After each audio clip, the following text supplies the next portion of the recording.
इस एक्ट में यह प्रबंध किया गया कि ईस्ट इंडिया कंपनी को किसी भी समय भंग किया जा सकता है। और आप में से कोई बता सकता है कि ईस्ट इंडिया कंपनी को भंग कब कर दिया किया गया?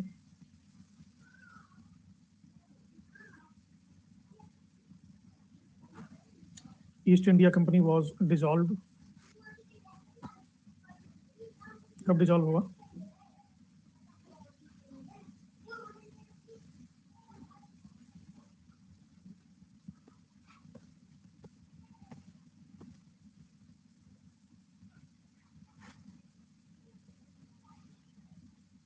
फर्स्ट जनवरी 1884 को।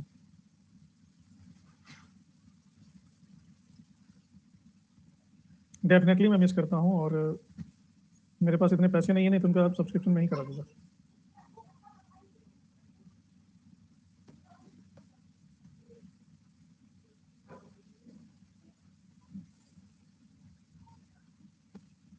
तो एग्जाम तक तो ठहरे रहो, एग्जाम तक 1 महीने का और ले लो। 1 महीने तुम्हारे लिए तो कौन सी बड़ी बात है, तुम तो 2 छक्कों में भी 1 महीने से ज्यादा का पैसा कमा लोगे।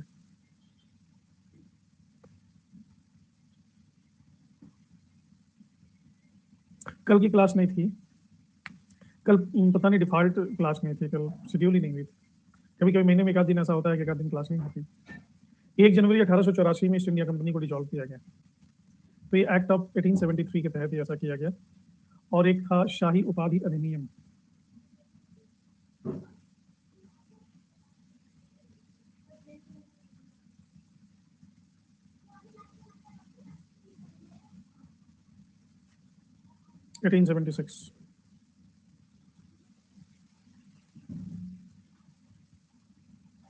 इस अधिनियम द्वारा गवर्नर जनरल की केंद्रीय कार्यकारिणी में 6ठे सदस्य की नियुक्ति की गई।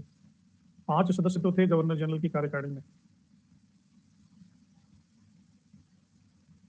शाही उपाधि यानी imperial title act. Governor general में पहले से ही 5 मेंबर तो थे ही।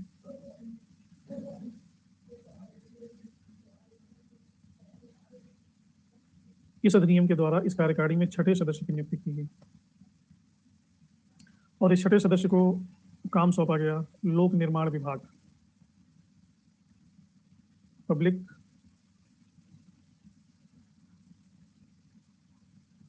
वेलफेयर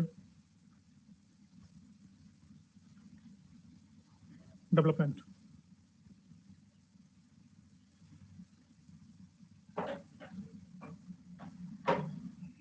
और 28 अप्रैल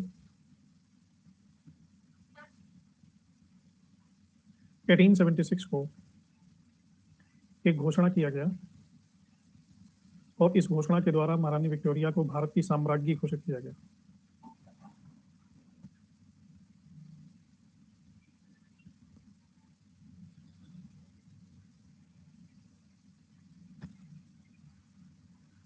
ईस्ट इंडिया कंपनी क्यों डिसॉल्व हो गई? इसलिए डिसॉल्व हो गई क्योंकि अब वो रिप्लेस करना चाहते थे धीरे धीरे क्राउन को, क्योंकि ईस्ट इंडिया कंपनी का स्वरूप अब व्यापारिक नहीं रह गया, वो शासन करने लगी थी। अब उसका कार्य प्रोडक्शन तक ही सीमित नहीं था।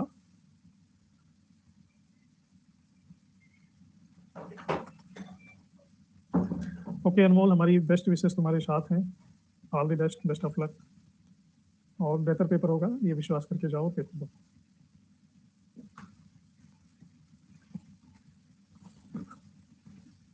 इसके बाद आता है अगला भारतीय परिषद अधिनियम, इंडियन काउंसिल एक्ट 1892।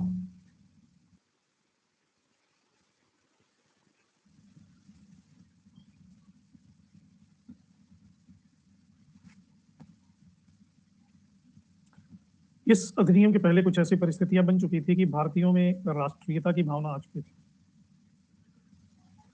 राष्ट्रीयता उदित हो चुकी थी, क्योंकि इसके पहले ही कांग्रेस की स्थापना हो चुकी थी और भारतीय अपने अधिकारों के प्रति सतर्क हो चुके थे।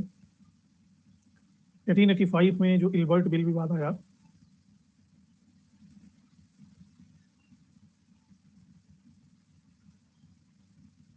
इसके बाद भारतीयों को प्रशासन, कानून बनाने या न्याय करने में और अधिक प्रतिनिधित्व देने की मांग ने जोर पकड़ लिया।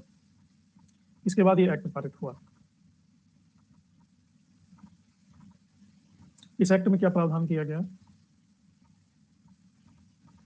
केंद्रीय व्यवस्थापिका सभा यानी सेंट्रल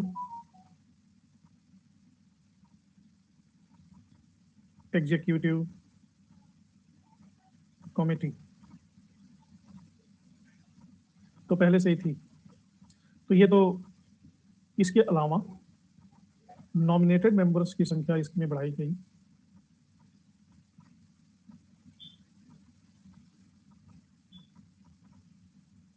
नॉमिनेटेड मेंबर्स की संख्या कम से कम रखी गई 10, ज़्यादा से ज़्यादा 16, 10 से 16 के बीच हो सकती। और इसमें यह भी विधान किया गया कि कम से कम 10 सदस्य गैर सरकारी होना आवश्यक है, यानी जनता के बीच का होना, तभी तो जनता का प्रतिनिधित्व बढ़ेगा। तो ये तो केंद्र में ऐसा विधान किया गया। इसके अतिरिक्त प्रांत में भी कुछ विधान किया गया।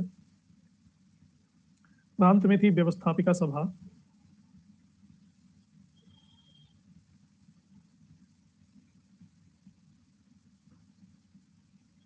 इसमें भी कुल सदस्यों की संख्या में वृद्धि कर दी गई।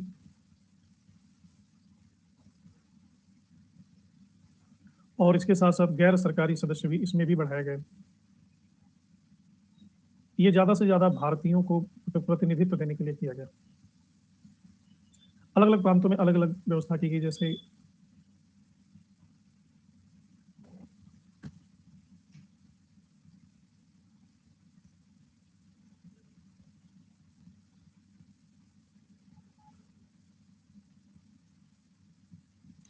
ये बंबई प्रांत है। बंबई प्रांत में और मद्रास में भी 8 से लेकर के 20 तक। मद्रास में भी ऐसा ही किया गया, 8 से लेकर के 20 तक। उत्तर पश्चिमी प्रांत यानी यहाँ, इसकी संख्या निर्धारित की गई 15।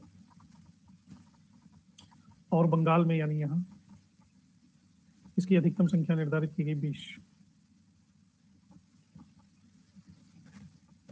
लेकिन इंडियन काउंसिल एक्ट 1892 की सबसे बड़ी विशेषता है चुनाव, इलेक्शंस।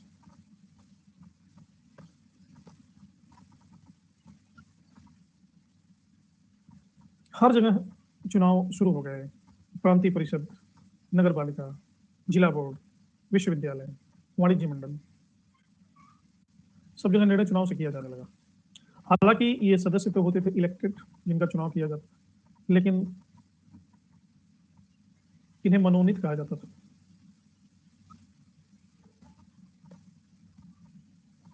परिषद में बताया, परिषद जो कार्यकारी परिषद थी उसकी संख्या बढ़ा दी गई। न सिर्फ संख्या बढ़ा दी गई बल्कि इनके अधिकार भी बढ़ाए गए।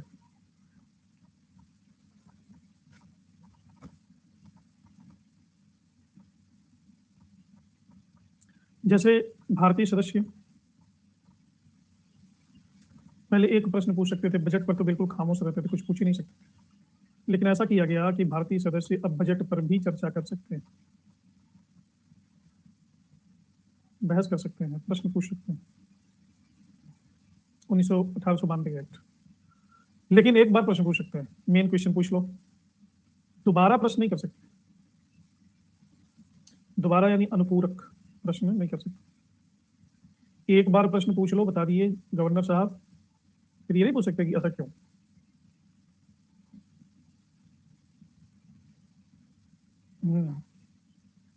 अजीब तो था ही, भारत का गुलाम होना अजीब था। हमारी पीढ़ी ने भी गुलामी का स्वाद चखा नहीं है, गुलामी किसको कहते हैं पता नहीं। तो इस तरह से हम देखते हैं कि 1861 के कानून से 1892 का कानून बहुत ही प्रगतिशील था।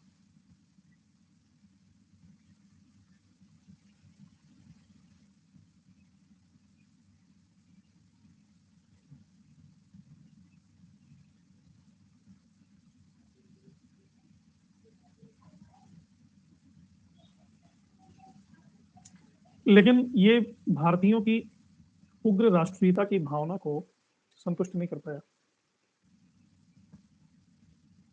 ये सुधार। वाह बेबी वाह, तुमने तो जीन जैक्स रूसो को मात दे दिया आज।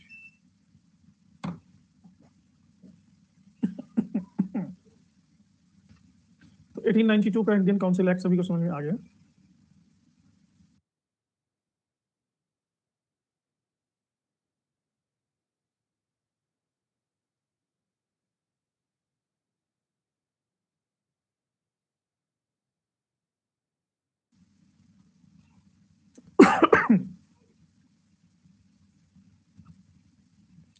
इसके बाद अगला खतरनाक एक्ट आता है जिसे कहते हैं इंडियन काउंसिल एक्ट 1909।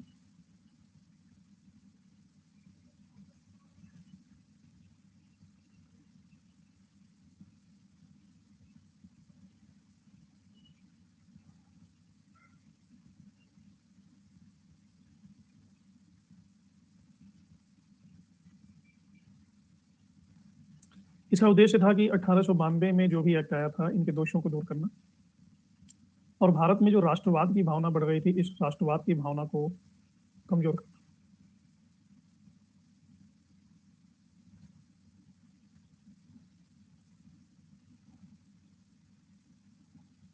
सरकार की मंशा थी कि राष्ट्रवाद को कमजोर किया जाए, इसके लिए उन्होंने अपना हथियार बनाया सांप्रदायिकता।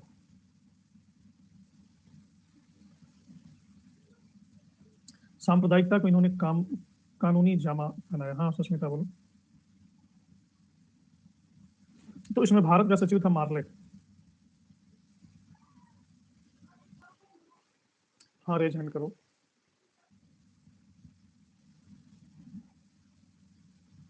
और वायसराय था मिंटो।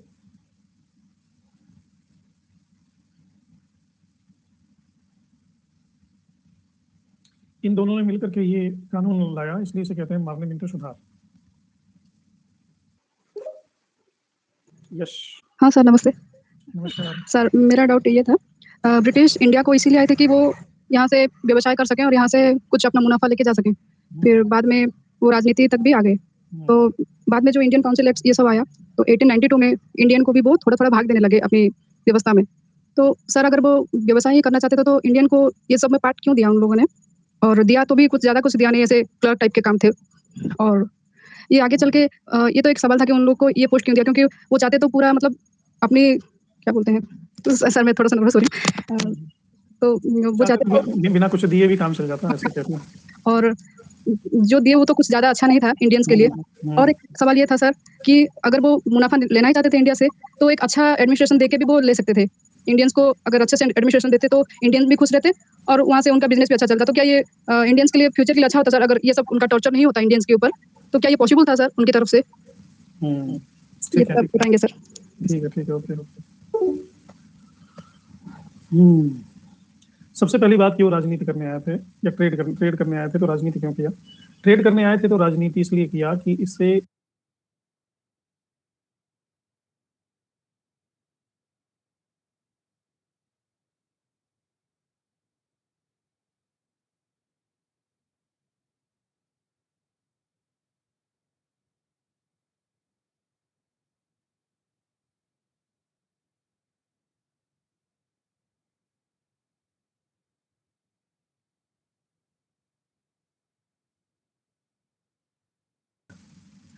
दूसरी बात की फिर क्यों उन्होंने प्रतिनिधित्व देना 1892 में शुरू किया? इसके पीछे वन मैन आर्मी है बाल गंगाधर तिलक। कुछ नाम है तिलक, नौरोजी,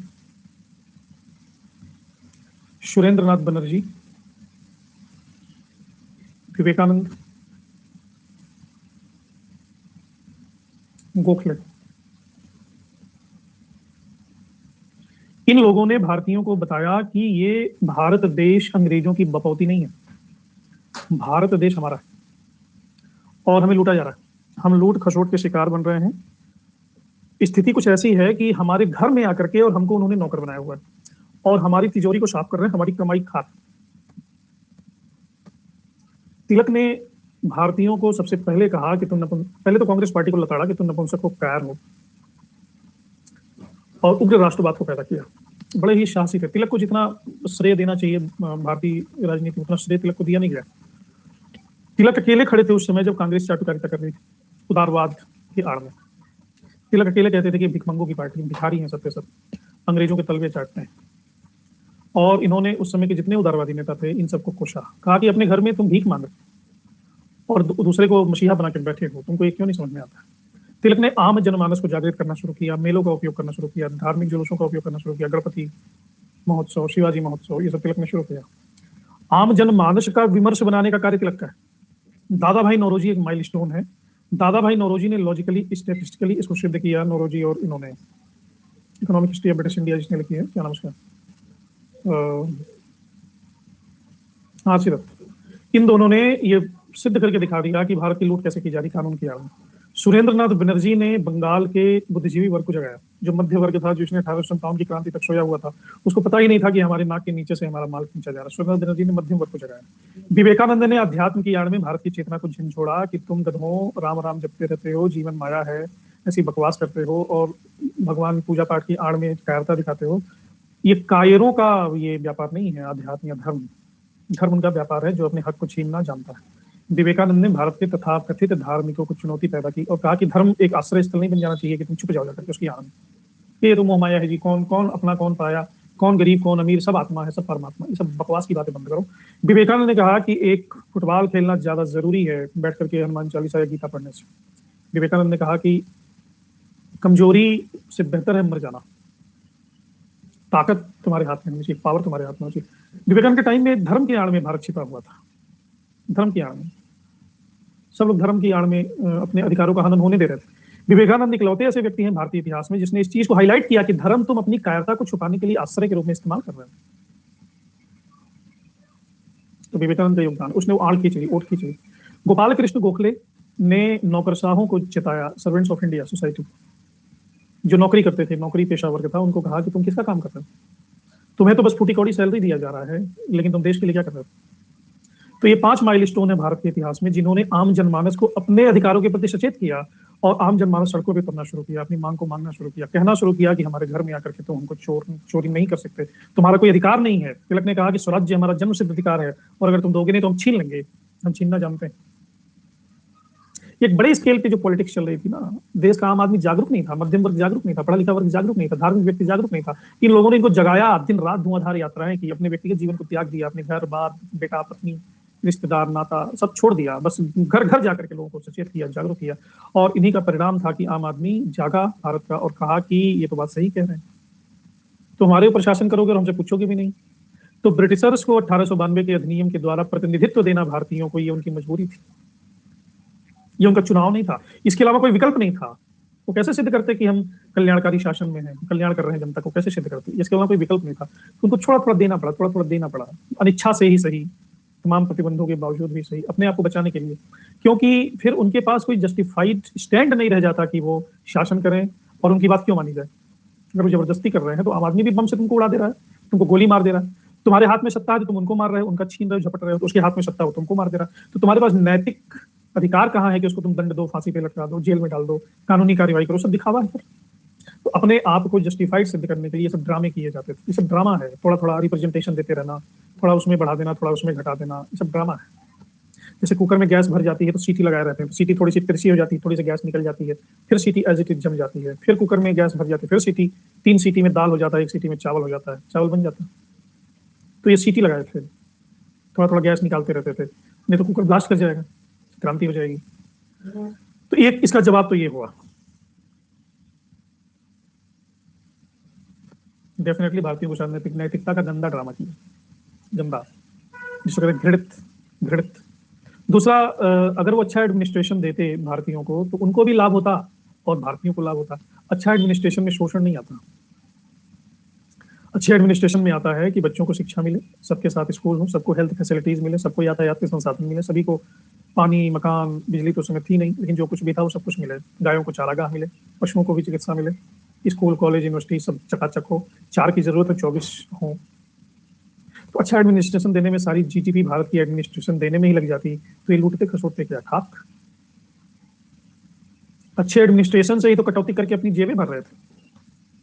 बंगाल में आपको याद होगा दोहरा शासन प्रणाली क्लाइव ने लगाया, क्यों लगाया कि भैया काम एडमिनिस्ट्रेशन वाला काम तुम करोगे, मलाई खाने वाला काम हम करेंगे।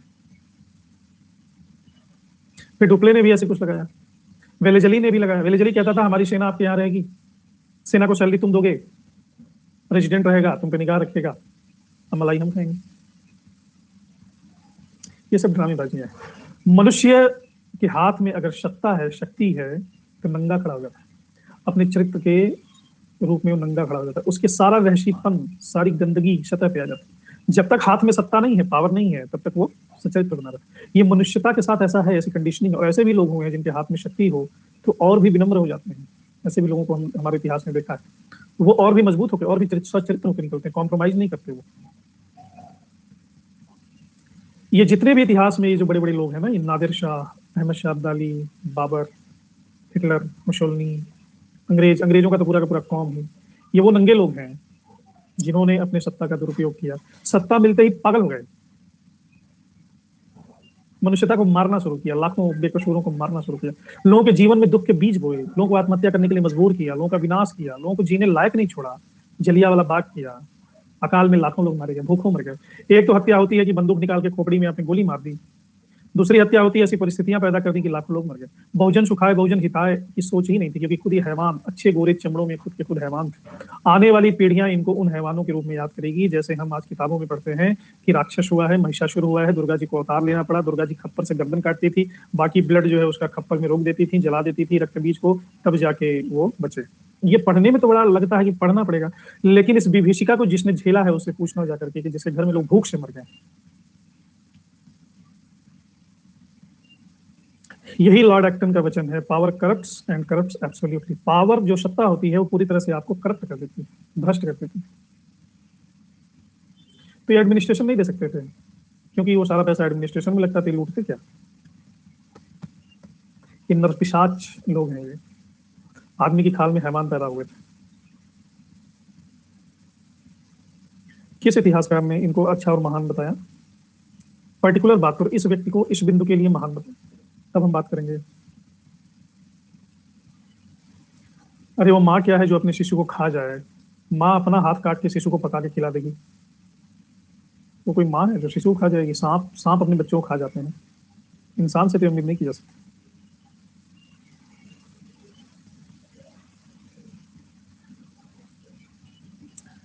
देखो, देखने की दृष्टि है। सिकंदर को महान या अकबर को महान कहने के पीछे ये जो महान शब्द है, वो महानता उसमें उनको दिखाई दे रही है कि इनके अंडर में कितना लैंड था, कितनी प्रॉपर्टी थी।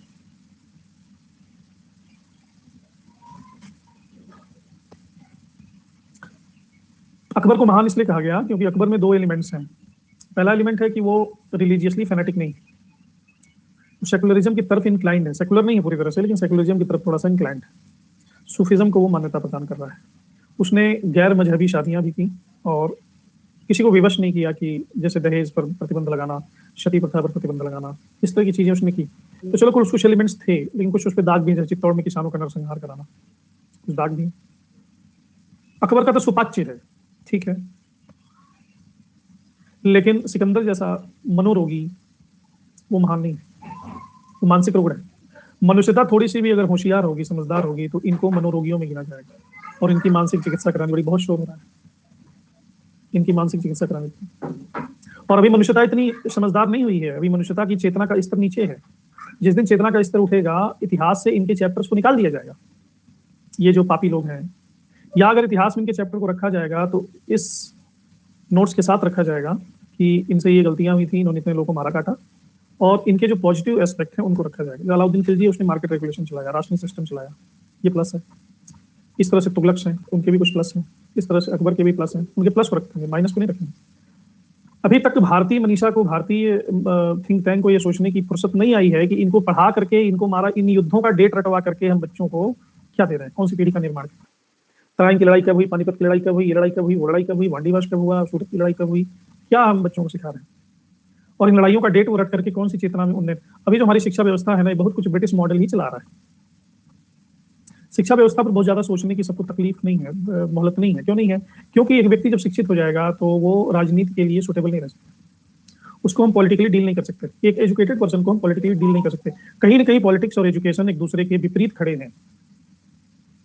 एक शिक्षित व्यक्ति धर्म के नाम पे नहीं जान लेगा किसी की, मंदिर मस्जिद के नाम पे नहीं जान लेगा किसी की, गाय के नाम पे दंगे नहीं करेगा, लब जिहाद के नाम पे दंगे नहीं करेगा। क्यों करेगा? उसी को मारने जाएगा क्योंकि वो दूसरे रिलीजन का है, तो सोचेगा कि जैसे मेरा बेटा है वैसे इसका भी बेटा होगा, इसका भी परिवार होगा, वो बेसहारा हो जाएगा, उसके अंदर संवेदना होगी। हमारे यहाँ क्या है कि बस चुनाव के रातों रात निर्णय हो जाता है कि विधायक जी कौन जीतेंगे, कुछ बांट दिया जाता है। ये सब तो अगर शिक्षित होगा व्यक्ति, विचारवान होगा, तो ये सब काम नहीं कर पाएगा, दूसरों के हाथ में टूल नहीं बन पाएगा। इसीलिए शिक्षा व्यवस्था पे ज्यादा विचार नहीं किया जा रहा है। कमीशन पे कमीशन बना है, कमीशन पे कमीशन इंप्लीमेंट होता ही नहीं, हिस्ट्री के सिलेबस में नहीं, पूरे सिलेबस। अभी एक नई शिक्षा व्यवस्था ये गवर्नमेंट ला रही है, अभी लाते लाते देखिए क्या साल में आता है। तब तक हम लोग बूढ़े हो जाएंगे। समझ गए सुष्मिता? तो मैं आपको कह रहा था ये 1909 का अधिवेशन। तो यहाँ पे इन्होंने सांप्रदायिकता का गंदा खेल खेलना शुरू किया, और एक और नमूना था, उसका नाम था अरुंडेल।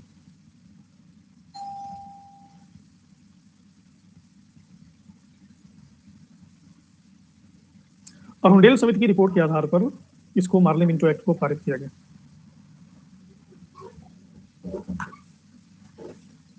इसमें कुछ कुछ सुधार किया गया, जैसे सेंट्रल लेजिस्लेटिव, केंद्रीय विधान परिषद जो संसद भवन थी, कानून बनाती थी, इसमें सदस्यों की संख्या बढ़ा करके 16 थी, पहले सदस्य 16 हुआ करते थे, अतिरिक्त सदस्य, इसमें भारतीय शामिल थे, इनको बढ़ा करके 60 कर दिया गया। अब इन 60 सदस्यों में आधे से अधिक गैर सरकारी होते थे, और इनमें 32 गैर सरकारी सदस्य होते थे, आधे से अधिक यानी 32, यानी आम आदमी का प्रतिनिधि होता था। इन 32 सदस्यों में से 27 का चुनाव किया जाता था और 5 को वैसे ही इलेक्ट कर लिया जाता था। तो केंद्रीय विधान परिषद की बात है। प्रांतीय विधान परिषद में बंबई, मद्रास, बंगाल, उत्तर प्रदेश, इनके सदस्यों की संख्या फिक्स कर दी गई 50, ये भी बढ़ा दी गई। छोटे छोटे जो प्रांत थे उनके सदस्यों की संख्या 30 कर दी गई। इस तरह से केंद्रीय और प्रांतीय सदस्य 4 प्रकार के सदस्य होंगे। कौन कौन से? एक होता था पदेन, यानी जो पद पे बैठता था, एक्स ऑफिशियो, जैसे केंद्र में गवर्नर जनरल और उनकी कार्यकारिणी के सदस्य, प्रांत में गवर्नर जनरल और उनकी कार्यकारिणी के सदस्य। दूसरा होता था मनोनीत, नॉमिनेटेड, मनोनीत सरकारी। तीसरा होता था मनोनीत गैर सरकारी।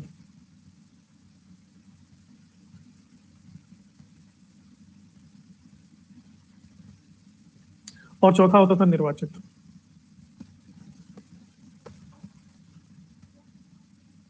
ये 4 सदस्य। तो इस अधिनियम के द्वारा भारत में प्रादेशिक चुनाव हेतु व्यावसायिक और सांप्रदायिक प्रतिनिधित्व प्रणाली को अपनाया, यानी प्रोफेशनल एंड कम्युनल रिप्रेजेंटेशन और सेपरेट इलेक्टोरल सिस्टम। 3 प्रकार के निर्वाचक मंडल का प्रावधान किया गया, साधारण, वर्ग विशेष और विशेष। मतलब जो चुनाव करेंगे उनका भी 3 टाइप।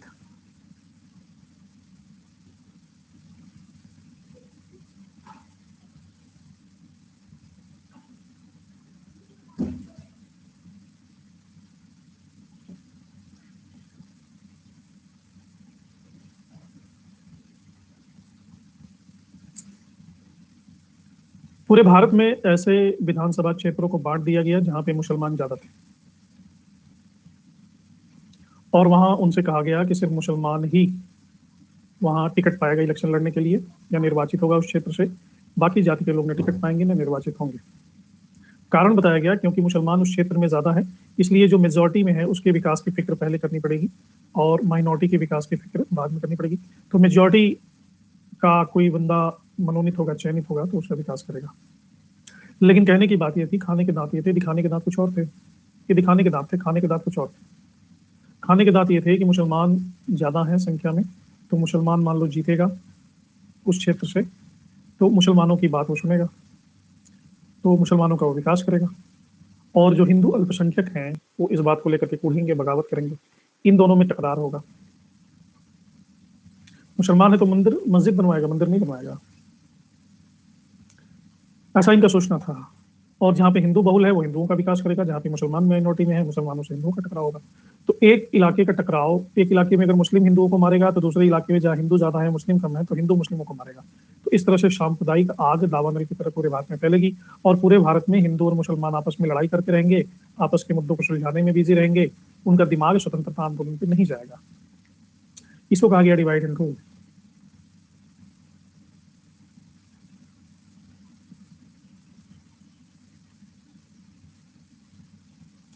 इसके बारे में जो पृथक निर्वाचन मंडल था, इसके बारे में मिंटो ने मार्ले के लिखा कि हम नाग के दांत बो रहे हैं और इसका फल होगा भीषण। और इसका फल भीषण हुआ भी, 10 लाख लोग मारे गए, पाकिस्तान बना। पाकिस्तान बनने की शुरुआत यहीं से हो गई। इसके पहले से ही हो गई थी, यहाँ और मजबूत कर दिया गया। तो एक तरफ तो ये किया गया, दूसरी तरफ केंद्रीय और प्रांतीय विधान परिषदों की शक्ति बढ़ाई गई, और इसमें कहा गया कि भाई तुम लोग अनुपूरक प्रश्न भी पूछ सकते हो बजट में।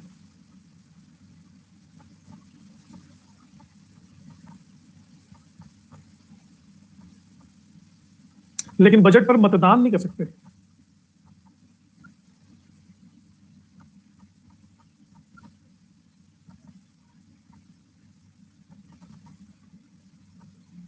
बजट पर पोल नहीं कर सकते। तो इस अधिनियम के तहत भारतीयों को प्रशासन और विधि निर्माण दोनों के कार्यों में प्रतिनिधित्व दिया गया, यानी वो कानून भी बना सकते थे और प्रशासन भी कर सकते थे। लेकिन इस अधिनियम का सबसे मेजर पॉइंट क्या था कि इस अधिनियम के द्वारा पहली बार इंडिया काउंसिल और वायसराय की एग्जीक्यूटिव काउंसिल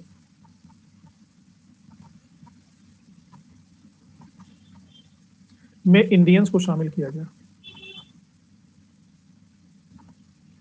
ये इंपॉर्टेंट। एसपी सिन्हा वो व्यक्ति थे, इन्हें वायसराय की कार्यकारिणी में एक लॉ मेंबर के रूप में शामिल किया गया। बाद में इनको लॉर्ड की उपाधि भी दी गई। तो इससे कांग्रेस के जो नरमपंथी लोग थे वो बड़े खुश हो गए। एसपी सिन्हा नरमपंथी को के ही थे, वो एक दूसरे को स्माइली बना बना के कॉन्ग्रेचुलेशन करने लगे। लेकिन उनको ये लॉलीपॉप पकड़ा करके ये नहीं देखा गया कि उनको गले को तलवार के धार पर रखा गया, सांप्रदायिक तक। तो राष्ट्रवादियों को उलझन में डालना था। अब इसमें फूट दो तरह के फूट के निशाने केंद्रित किए गए। पहला फूट तो उग्रवादी और राष्ट्रवादी दोनों में पड़ेगा, उग्रवादी और उदारवादी कांग्रेस पार्टी के, और दूसरा फूट हिंदू मुसलमान में।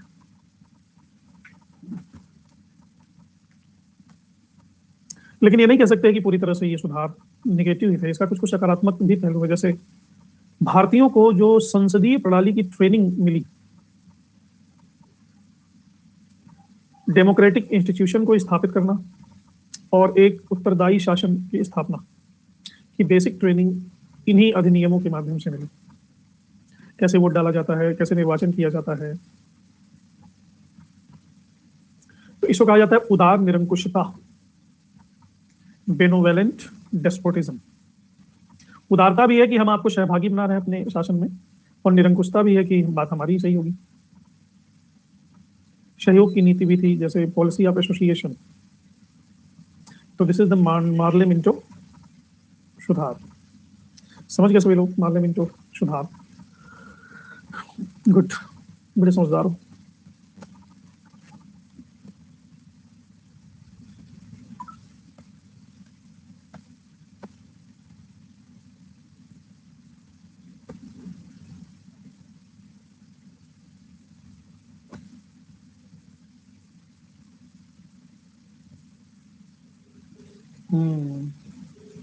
राइट। इसके बाद आते हैं मांटेग्यू चिंचफोर्ड। 1909 में ये वादा किया गया था कि स्वशासन, भारतीयों को स्वशासन दिया जाएगा, लेकिन वो वादा पूरा नहीं हुआ। तो 1919 में भी दूसरा एक्ट लाया गया। 1909 में सांप्रदायिक प्रणाली से इतना असंतोष उत्पन्न हुआ कि हिंदू और मुसलमान दोनों के दिल में उठा दर्द।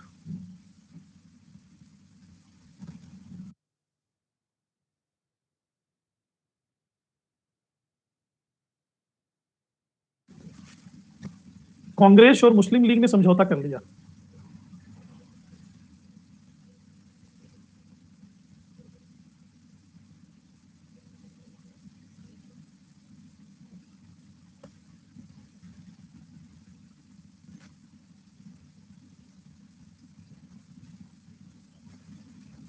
ये क्या है?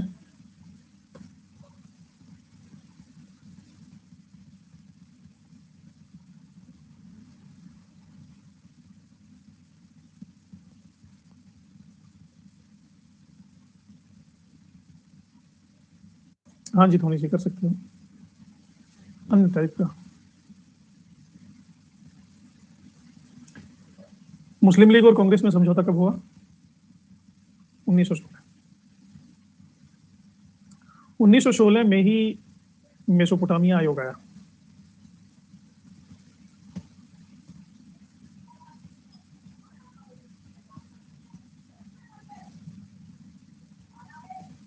मेसोपोटामिया आयोग की रिपोर्ट में अंग्रेजों को भारत में शासन के लिए अक्षम बताया गया कि ये अंग्रेज जो है ना, ये नॉन कैपेबल है।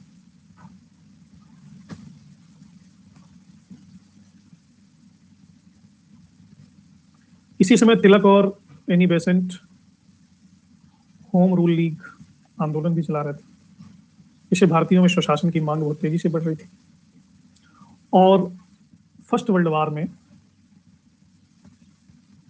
भारतीयों के सेनाओं की जरूरत थी अंग्रेजों की तरफ से लड़ने के लिए, लेकिन जो भारतीय नेता थे वो इसको परमिट नहीं करते, तो सेना नहीं जाती। तो मॉन्टेग्यू चेम्सफोर्ड का एक और भी उद्देश्य था कि इन सेनाओं का समर्थन लेना। तो इसमें इन्होंने कहा कि हम आपको युद्ध के बाद स्वशासन दे देंगे, यानी डोमिनियन स्टेटस आपको हम दे देंगे।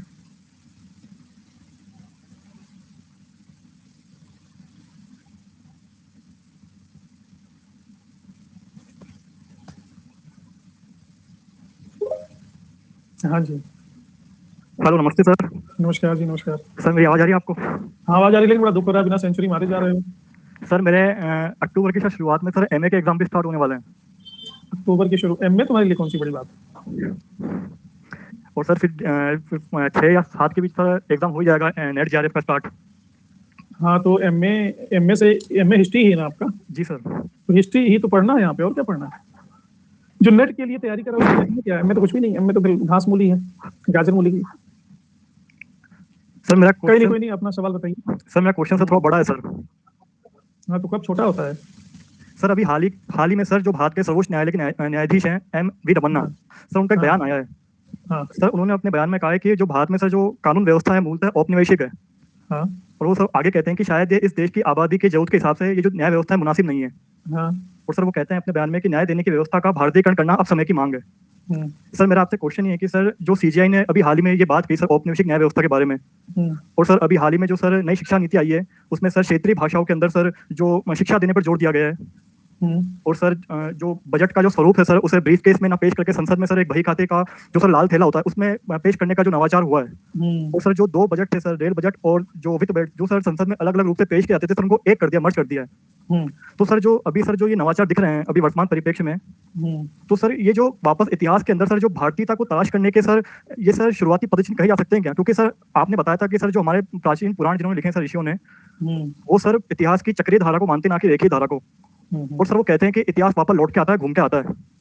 और सर अगर पश्चिम में देखा जाए तो जब कुस्तुनतुनिया पर अरबों का आक्रमण हुआ था तो, और सर जब कुस्तुनतुनिया के निवासी इटली गए थे तो सर उनको उस समय की अपनी तत्कालीन व्यवस्था का या सर जो संकट का जो सर समाधान था उनके वो प्राचीन इतिहास में मिला था, जिसके कारण सर वो मध्यकाल रूपी अंधकार से बाहर आए थे और वैज्ञानिक युग की शुरुआत हुई थी। तो सर जो भारत में नवाचार आ रहे हैं बजट के रूप में, या सर जो सीजीआई ने ये बात की, कहीं कहीं सर क्या ये भारतीयता को वापस ढूंढने का प्रयास है क्या अपने इतिहास में? हाँ, निश्चित ही कुछ समय ले रहा है, क्योंकि हाँ ठीक है, मैं इसको बताता हूँ। दरअसल देखो, ये डिपेंड करता है ना कि शासन में कौन है, शासन में कौन है। इसके पहले हमने देखा कि शासन में जो पार्टी थी वो कांग्रेस थी। कांग्रेस पार्टी के वैल्यूज बेहतर थे गंगा यमुनी संस्कृति वाली सभ्यता के लिए। गंगा यमुनी सभ्यता क्यों? क्योंकि नेहरू जी का जो अतीत है और नेहरू जी का जो नॉलेज था वो बड़ा ही he was not that much orthodox. बहुत आग्रही नहीं थे कि हम एक शुद्धता को बनाए रखेंगे, भारतीयता को। उनकी दृष्टि थोड़ी वैश्विक है, वो विश्व दृष्टि में सोच रहे थे नेहरू जी। तो नेहरू जी ने जो इम्प्लीमेंट करने की कोशिश की उसमें भारतीयता का इतना ही अंश था जो वसुधैव कुटुंबकम की धारणा को, यानी समावेशी दृष्टिकोण को प्रश्रय देता। ठीक है, नेहरू जी हिंदी के लिए आग्रही नहीं थे, नेहरू जी वैदिक सभ्यता के लिए आग्रही नहीं थे। नेहरू जी इवन ज्यादा बेहतर समझते थे कि हिंदू मुसलमान सिख ईसाई आपस में सब भाई भाई ये सब चले, सारा मिक्स हो, मल्टी कलर्ड हो, और वो अच्छा भी था। नेहरू के बाद फिर अगला युग जो आता है वो इंदिरा युग आता है, इंदिरा गांधी का। तो इंदिरा गांधी ने नेहरू के इन मूलभूत चीजों में ज्यादा छेड़छाड़ नहीं की, और वो ट्रैप में कुछ देर तक रही। अपने बेटे वो जो हवाई जहाज उड़ाता था, क्या नाम था उसका, संजय पुत्र मोह में। तो जब उसकी डेथ हो जाती है संजय की, तो फिर इंदिरा गांधी अपना असली स्वरूप में आती हैं, और भारत को उसमें आवश्यकता थी सैन्य रूप से और विदेश नीति में मजबूती की, तो इंदिरा गांधी ने दिया। अवसर ही नहीं मिला कि इस तरह से भी सोचा जाए कि भाषा के स्तर पे, संस्कृत के स्तर पे, सभ्यता के स्तर पे। इसके बाद फिर तो खिचड़ी सरकारें रही, बस वो जोड़ तोड़ की राजनीति, मल्टी पार्टीज, कोई वो आता वो समर्थन ले लेता, वो बैठ जाता कुर्सी पे, वो जाता वो आता, ये सारा कुछ चलता रहा। एक पुख्ता सरकार अब जाकर के मोदी जी के शासनकाल में आया है, जिसका बहुमत, बहुमत का मतलब सिर्फ बहुमत नहीं होता, बहुमत का मतलब ये होता है कि जो कहा जाएगा उसको सुनना पड़ेगा, ठीक है। और ये दूसरा कार्यकाल चल रहा है। मोदी जी संघ से निकले हुए व्यक्ति हैं, राष्ट्रीय स्वयंसेवक संघ, और राष्ट्रीय स्वयंसेवक संघ का एजेंडा ये है कि भारत में जो कुछ भी परिष्कृत हो, परिमार्जित हो, उसको इंप्लीमेंट किया जाए। लेकिन इसका यह अर्थ नहीं है, हिंदुत्व की विचारधारा का अर्थ नहीं है कि दूसरे की विचारधारा को निगेट किया जाए। हिंदुत्व एक जीवन शैली है, धर्म नहीं है, मात्र विश्वास नहीं, हिंदुत्व एक जीवन शैली। सुप्रीम कोर्ट ने भी कहा कि हिंदुत्व एक जीवन शैली, हिंदुत्व एक आचार व्यवस्था है, एक प्रणाली जिसमें विज्ञान भी समाहित है और उत्कर्ष भी समाहित है। तो अब स्थिति यह है कि ट्रेन जिस स्पीड से चली आ रही थी, अचानक उस स्पीड को हम दुगना नहीं बढ़ा सकते, धीरे धीरे इंप्लीमेंट कर सकते हैं। तो ये गवर्नमेंट उस दिशा में धीरे धीरे चीजों का भारतीकरण कर रही है। भारतीकरण के अपने फायदे हैं। अपने फायदे इसलिए हैं कि बात यह है कि लोग फुल फ्लेजेड अपनी पूरी ऊर्जा से काम करना शुरू कर देंगे, क्योंकि उनको अपना देश, अपनी संस्कृति, अपना अपना कल्चर, अपनी भाषा, अपनी शिक्षा व्यवस्था सब अपने ओरिजिनल रूप में मिलेगा, और उसके लिए उनके मन में कोई गिल्ट फीलिंग नहीं होगी। मैं अपनी बात करूं, हमारा जो बोलचाल की भाषा वो हमेशा हिंदी या भोजपुरी या अवधी रही है, और जो हमारे एजुकेशन की लैंग्वेज रही है हमेशा ही इंग्लिश रही है। हम कभी शिक्षा व्यवस्था को आत्मसात नहीं कर पाए। हमको कभी ये ऐसा लगा ही नहीं कि हमारी अपनी बात हो रही है। क्यों नहीं हो रही है? क्योंकि भाषा भावना से जुड़ी हुई है, और भाषा शिक्षा भाषा के बिना हो ही नहीं सकती। तो भावना और शिक्षा का कनेक्शन के बीच में भाषा खड़ी है, तो भाषा अपनी होनी चाहिए ना। तो ये बहुत ही प्रशंसनीय कार्य है मोदी जी का या इस गवर्नमेंट का कि वो रीजनल लैंग्वेजेस को बढ़ावा देना है। दूसरी बात यह है कि न्याय की जो प्रणाली है, जो ये न्याय की प्रणाली, शिक्षा की भी प्रणाली कह लो, न्याय की प्रणाली कह लो, ये सारा का सारा उधार है, बोरोड है, ये सारा का सारा वेस्टर्न सिस्टम है। वो लगा के न्यायाधीश जो बैठते हैं, विग, ये अंग्रेजों का सिस्टम है।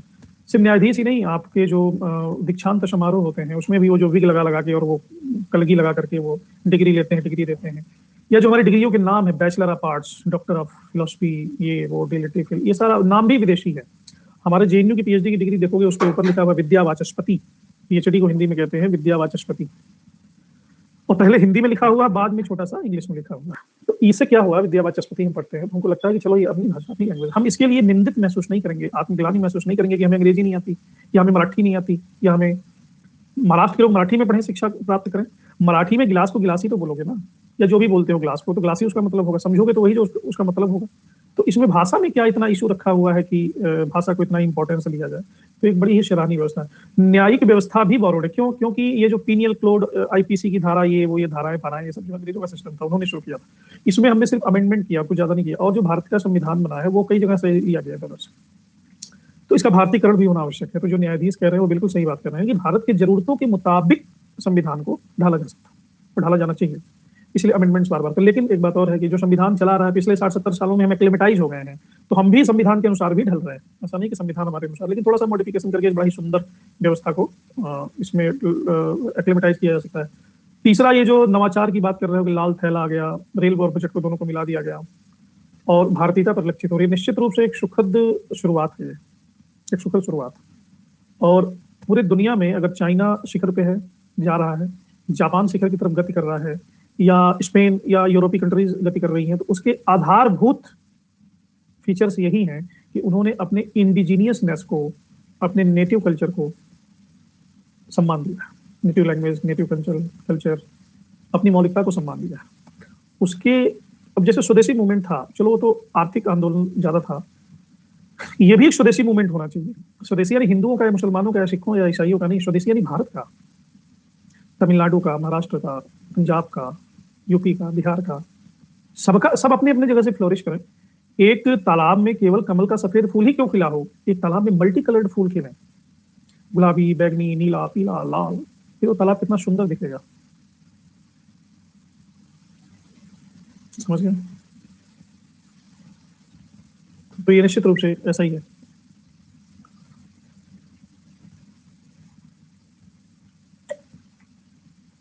हाँ जी, पूछिए पूछिए।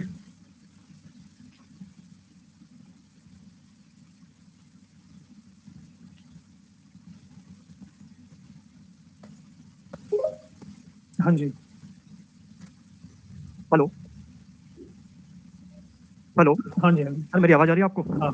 सर मेरा दूसरा क्वेश्चन सर आपकी कल वाली यूट्यूब क्लास से संबंधित है। हाँ। सर आपने कल अपनी यूट्यूब क्लास में क्वेश्चन पूछा था कि निम्नलिखित में से कौन सा शिव जी का पंचरूप नहीं है, यानी कि पंचरूप में शामिल नहीं है। उसमें सर आपने 4 ऑप्शन दिए थे, ईशान, रुद्र, तत्पुरुष और कामदेव। और सर रुद्र आपने सर सही आंसर टिक किया था, यानी कि रुद्र पंचरूप में नहीं आता भगवान शिव के। सर मेरा इस संदर्भ में आपसे क्वेश्चन ये है कि सर जो कामदेव हैं ये सर भगवान शिव का पंचरूप में शामिल किया गया है। तो सर जो एक सर शिव पुराण में पौराणिक कथा है कि सर जब माँ सती सर जब दक्ष प्रजापति ने भगवान शिव का अपमान किया था और जब सती सर हवन कुंड में कूद गई थी और सर उनका शव लेकर भगवान शिव पूरे ब्रह्मांड में से उन्होंने विचरण किया था। और सर जब उनके शरीर के सर जब अंग के टुकड़े सर पूरे ब्रह्मांड में गिरे थे तो सर 52 शक्ति पीठों का सर निर्माण हुआ था। और सर उसके बाद जब सारा सती का अंग सर जब मतलब बच चुका था पूरे ब्रह्मांड में तो सर भगवान शिव एक गुफा के अंदर सर जाकर के वो ध्यानमग्न हो गए थे, समाधि में बैठ गए थे। तो सर इंद्र ने सर कामदेव को शिव के पास भेजा था कि इनके अंदर वापस वासना का उद्दीपन कीजिए। तो सर भगवान शिव ने उसे अपनी तीसरे नेत्र से कामदेव को भस्म कर दिया था।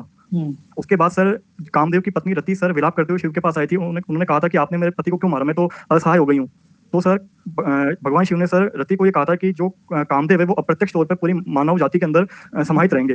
तो सर इस वरदान के चलते ही सर क्या कामदेव को भगवान शिव का पंचरूप कहा गया है क्या? सर इस बारे में बताएं प्लीज। हाँ ठीक है, कामदेव को शिव का रूप इसलिए कहा गया है कि कामदेव ही शिव के रूप मात्र नहीं है, पूरा ये सृष्टि शिव का रूप है। आपने ये भी पढ़ा होगा कि सृष्टि में 3 तत्व हैं, ये तीनों तत्व है शिव के रूप, कारण, बिंदु और तीसरा भी। प्रश्न ये नहीं है कि कामदेव शिव के रूप है कि नहीं, प्रश्न ये है कि शिव का रूप है क्या नहीं। पूरी सृष्टि में कोई शय ऐसा नहीं है जो शिव का रूप नहीं, जो शैविज्म कहता है। ठीक है, कामदेव शिव के रूप कैसे हैं और शिव को जो भस्म करने की कथा है, हिंदुओं ने जो कथा बनाई है, ये बहुत ही प्रतीकात्मक है। जब आप ध्यान में करने जाते हो, जब मेडिटेशन में जाते हो, तो पहला मुकाबला आपका अपने काम वासना से होता है। काम वासना का मतलब सेक्सुअलिटी नहीं, काम वासना का मतलब है आपके अंदर जो इच्छा है, कामना है। इच्छा और कामना का मतलब क्या होता है कि दूसरे से हमें तृप्ति मिलेगी, ये कामना है। दूसरा हमें तृप्त कर सकता है, ये कामना है। तो जब आप इसकी हकीकत को जान जाते हो कि दूसरे से हमें कभी तृप्ति नहीं मिलती, तो वो भस्म हो जाता है। समझ गए? आप जानते हो कि तृप्ति नहीं मिलती है, जब आपके अंदर वो प्रज्ञा का जागरण होता है, वो विजडम जग जाता है कि दूसरा हमें तृप्त नहीं कर सकता। इम्पॉसिबल। इस जगत का सबसे बड़ा भ्रम है कि सतत लगता रहता है कि दूसरा हमें तृप्त करेगा, पद मिल जाए, प्रतिष्ठा मिल जाए, धन मिल जाए, ये मिल जाए, वो मिल जाए, अच्छा पुत्र मिल जाए, अच्छी पत्नी मिल जाए, काम तुष्टि मिल जाए, अच्छा भोजन मिल जाए, अच्छा वस्त्र मिल जाए, अच्छी गाड़ी मिल जाए, महत्वाकांक्षा की पूर्ति हो जाए, जगत के स्वामी बन जाए, प्रभुता मिल जाए, तो हम तृप्त हो जाएंगे। लेकिन जिनको ये मिल गया है तृप्त है, उनके चेहरे में कोई नृत्य, कोई उत्सव, कोई उल्लास, कोई शांति। जो प्राइम मिनिस्टर है, चीफ मिनिस्टर है, कुछ दिखता है कभी कभी लगता है कि उनके जीवन को देख करके धन्यता का आविर्भाव हुआ। बुद्ध को देख करके लगता है बुद्ध के पास कुछ भी नहीं, बुद्ध भिक्षा मांग रहे हैं। तो ये जो प्रज्ञा आपके अंदर जग गई, ये इसी को कहा गया तृतीय नेत्र। ये प्रज्ञा यहाँ से जगती। तीसरा जो आपका नेत्र है, पीनियल ग्लैंड यहाँ पे है ना, ये प्रज्ञा का ग्लैंड है, प्रज्ञा के हार्मोन यहीं से स्खलित होते हैं। तो इसी को कहा गया है। तो जब आप जानते हो कि दूसरा आपको तृप्त नहीं कर सकता, इसका बाई प्रोडक्ट ये है कि आपके भीतर आपकी अपनी तृप्ति है। और जब आप आत्मरमण करने लगते हो, अंतर संभोग में उतरते हो, अपने में आनंदित होते हो, अपने भीतर के आनंद को लेते हो, वो गुरु बताता है भीतर तो किडनी, फेफड़ा, लीवर है, क्या आनंदित हो गए।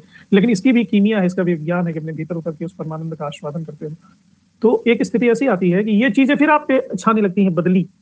कामना कहेगी अरे पागल क्या बैठे हो, चलो, क्योंकि मन है ना, मन तो अपना प्रपंच रचेगा ही। तो बस आप मन को देख लेते हो इस प्रज्ञा के साथ, तो वो भस्म हो जाता है, क्योंकि मात्र विचार है। देखना मात्र भस्म कर देता है। बात कुछ ऐसी है कि कोई आपका बड़ा गहरा मित्र हो, आपने उस पर बहुत ज्यादा भरोसा किया, और एक दिन ऐसा हुआ कि वो आपके लाखों रुपए लेकर के चंपत हो गया, भाग गया, आप तो बर्बाद हो गए। आपने उसकी असलियत तब जानी जब वो इंसान के खाल में भेड़िया था, और फिर वो किसी चौराहे पे आपको मिला। आप अंदर से जानते हो कि इसी ने सब कुछ किया है, मेरी चोरी की है, लेकिन आप उस प्रसंग को छेड़ना नहीं चाहते, उसको छोड़ दो। वो समय बीत गया, वक्त बीत गया, न ये स्वीकार करेगा, न हम इसको स्वीकार करवाना चाहते हैं। फिर उस मामले में कौन पड़े? वो आपको कहता है कि मित्र, वो नहीं जानता कि आप उसकी असलियत जानते हो, तो आपको कहता है मित्र मैं आपको कुछ देना चाहता हूँ, आज शाम को हम पार्टी करते हैं और मैं आपको कुछ गिफ्ट करना चाहता हूँ, ये करना चाहता हूँ, वो करना चाहता हूँ। खूब प्रलोभन देता है, चौराहे पे मिल गया, 2 कप चाय पी लिए बैठ करके। आप एक नजर उसको बस देखते हो और वहां से चुपचाप उठते और चले जाते हो। वो भस्म हो गया वहां पे, उसकी सारी बातें भस्म हो गई। क्यों? क्योंकि प्रज्ञा है आपके अंदर, आप उसकी स्थिति को जानते हो। अब कहने की भी जरूरत नहीं कि तू झूठ बोल रहा है, तू चोर है, तूने चोरी की थी, ये कहने की भी जरूरत नहीं है। अगर कहने की जरूरत है तो भस्म नहीं हुआ, यानी आपके मन में कहीं कहीं यकीन का एक कोना बचा हुआ है। तो ये जो शिव की स्टोरी है ना, कामना और इसकी, तो इस स्टोरी के आगे क्या है कि रति है। रति कहती है कि मेरा पति मर गया। पार्वती को जाके बुरा भला कहती है। पार्वती जी कहती है कि भाई कुछ ऐसे स्टोरी आगे बढ़ती है। अल्टीमेटली शिव जी कहते हैं कि ऐसा है, जितने भी इंसान है ना, सबके अंदर थोड़ा थोड़ा ये अंदर रहेगा। शिव जी ये कह रहे हैं कि इंसान के अंदर ये कामना रहेगी, ये भ्रम रहेगा, ये माया रहेगा, तभी वो इंसान के शरीर के रूप में पैदा होगा, जिसको द्वादश निदान कहते हैं गौतम बुद्ध। कि तृष्णा है तभी जन्म है, तृष्णा मर की जन्म खत्म हो गया। तो इसी को शिव जी कह रहे हैं कि कामना कामदेव अंदर घुसेंगे तभी इंसान पैदा होगा।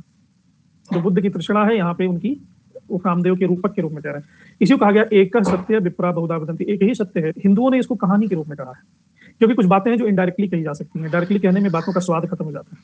तो हिंदू जो कौम है, उन्होंने बड़ी सुंदर और श्रेष्ठ कहानियां बनाई। एक और कहानी है कि पार्वती जी ने अपने मैल से गणेश जी को पैदा कर दिया।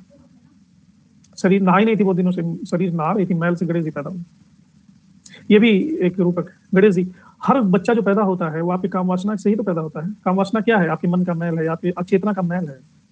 बच्चा इसलिए थोड़ी ना पैदा हो जाता है कि आपने शिव की आराधना कर ली, तपस्या से पैदा हो गया, नहीं। काम वासना में स्त्री पुरुष जाते हैं, उसका परिणाम होता है बच्चा। और कई बार तो बच्चा अनावश्यक आ जाता है, हम तो वो चाहते भी नहीं थे। तो इसको हिंदुओं ने रूपक दिया है कि मैल, पार्वती जी ने अपने मैल को निकाला और बच्चा पैदा हो गया। शिव जी को पता ही नहीं है कि हमारा बच्चा है। और ऐसा होता है कि बहुत सारे बातों को पता ही नहीं कि हमारा बच्चा है, क्योंकि वो बच्चे के लिए उस क्रियाकांड में नहीं उलझे थे, वो तो अपना एंजॉय कर रहे थे। वो बच्चा बीच में पता नहीं कहां से आ गया।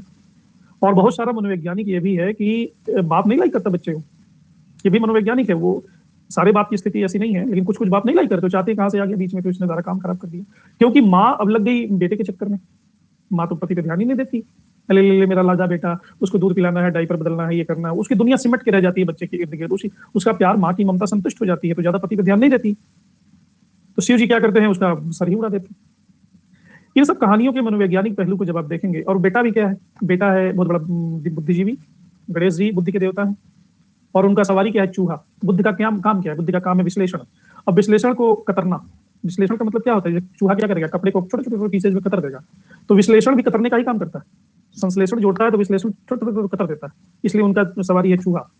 ये सारी चीजें, इन पे तो अलग से ही क्लास लेनी पड़ेगी। ये सारी चीजें इंटरकनेक्टेड है। ये जो शिव के 5 रूप की जो बात कह रहे हो, ये भी उस दर्शन का पार्ट है। तो ये शिव के 5 नाम हैं, समझ गए? लेकिन अगर शैविज्म के अंदर घुसेंगे तो सत्य कुछ और ही है, जिसको विभिन्न रूपों के माध्यम से समझाने की कोशिश की गई है। ये जो ओम नमः शिवाय या देवों के देव महादेव में जो कहानी दिखाती है, वो कहानी का उद्देश्य वो नहीं है जो वो दिखाता है। कहानी का उद्देश्य कुछ और है, जो मैंने थोड़ी सी बात आपको बताई। प्रोफेसर इस्लाम को अब भी याद है कि परेशान लोग खाने की तलाश में बताते हैं लोग।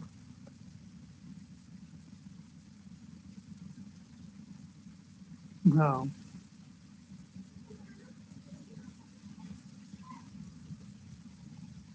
ओके धोनी जी, ओके प्रिया, हाँ आयुष। क्लास का ये पार्ट है, ये बातें आपको किताबों में नहीं मिलेंगी ना। यस अंजलि। तो आइए मार्टिन ट्रांसपोर्ट पे चलते हैं। ये तो मिल जाएगा किताब में, ये किताबों में लिखा हुआ है।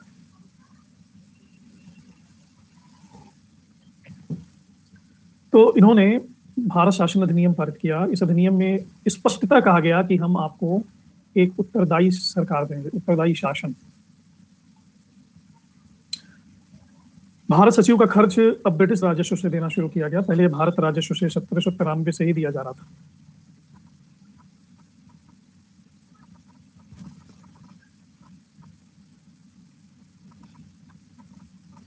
ओके ओके जी, ओके, थैंक यू ऑल। जी तो मृड में विदुषी रामदुलाल, थैंक यू। धोनी जी का बोलिए, वही इन सब बातों को मेरे अंदर से निकालते हैं। पूजा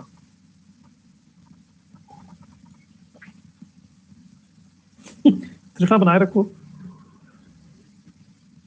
यस संजय, अंजलि।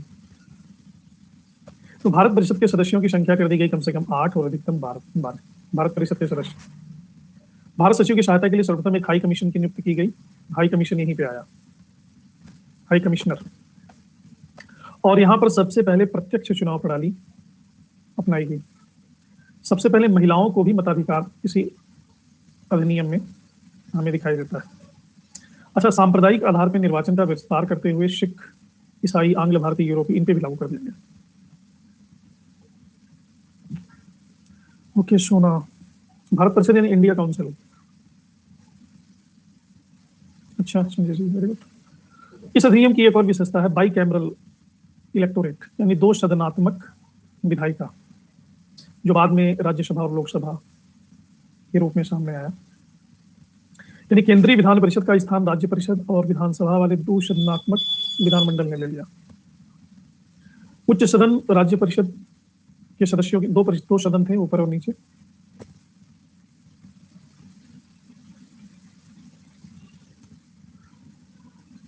हाँ, परफेक्ट टाइमिंग। टाइमिंग मुझे नहीं समझ आया, टाइमिंग क्या होता है।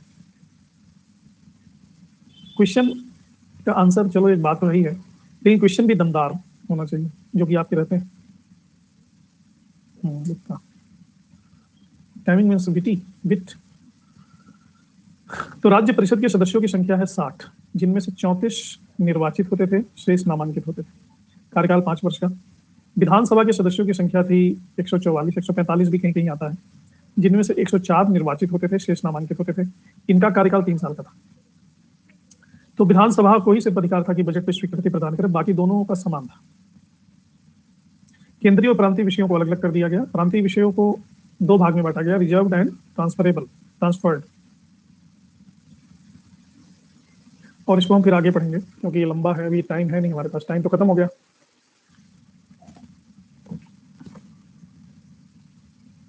आज समझा देना, नहीं तो तुम चले जाओगे, फिर मुझे समझाएगा कौन। चलिए, तो इसको हम कंटिन्यू करेंगे नेक्स्ट क्लास में। तो इस सत्र में विराम देते हैं। शाम को मिलते हैं 9 बजे वाली क्लास में, इन्वायरमेंट के साथ, पर्यावरण पढ़ रहे हैं उसमें ना हम। चलिए, बाय।